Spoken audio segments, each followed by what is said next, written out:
Welcome back for another week of On the Couch with Dan and Dane, and I've just been eating these old fisherman friends that Dan has got here, and I don't know where he's buying them from, but he's showing his age.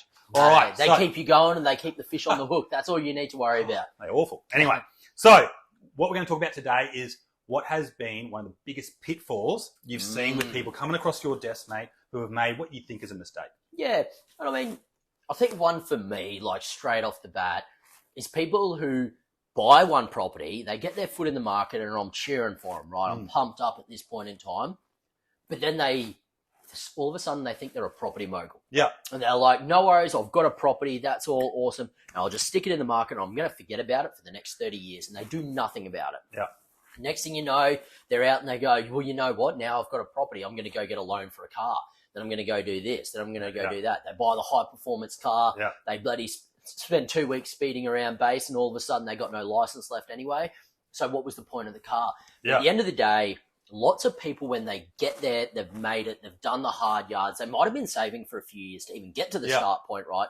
But they get there and they forget about all the fundamentals that they've done. And it's just going to set them back. And not even making this up, it'll set them back decades if they don't take the first steps correctly over those next 2 to 3 years after getting the property under their belt. Absolutely. So it's a discipline, mate, isn't it? Yeah, really? Absolutely. Like, even when you've got the property, right, that property is going to perform way better if you continue to be disciplined in your micro steps over the next 10 years. You might have paid that sucker off in 15 to 20 years rather than having a 30-year mortgage. Save yourself a few $100,000 in interest repayments. Nothing wrong with that. Absolutely. And everyone now doesn't get MSBS, right? When they come through the door at ADF, right? That gravy train is gone. So you're not going to be there and you get to the back end and say, well, I'm going to get a defined benefit pension, so I just needed one house, I can just live in it. Yeah. No.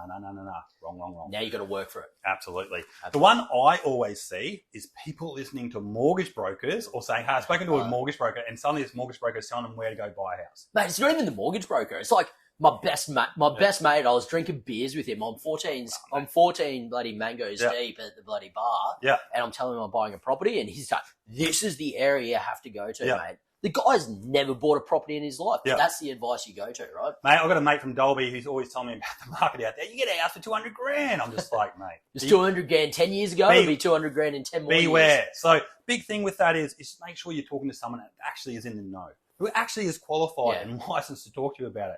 Because every Joe Blow is going to come in and give you your 2 cents. Absolutely. Right? And when you're there going, well, I want to make the right one, well, suddenly you're at all these fire hoses at you, and you're like, fuck, I can't even, decision paralysis almost, right? So do yourself a favor, make sure you talk to the right people just to get the clarity and go, okay, sweet, this is what they think, this is why they think it, and these are the reasons, right, that are going to support why they're thinking that as well.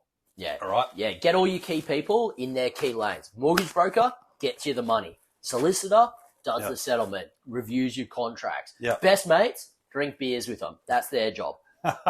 Absolutely. All right, mate. That's it this week. See you next week on the couch.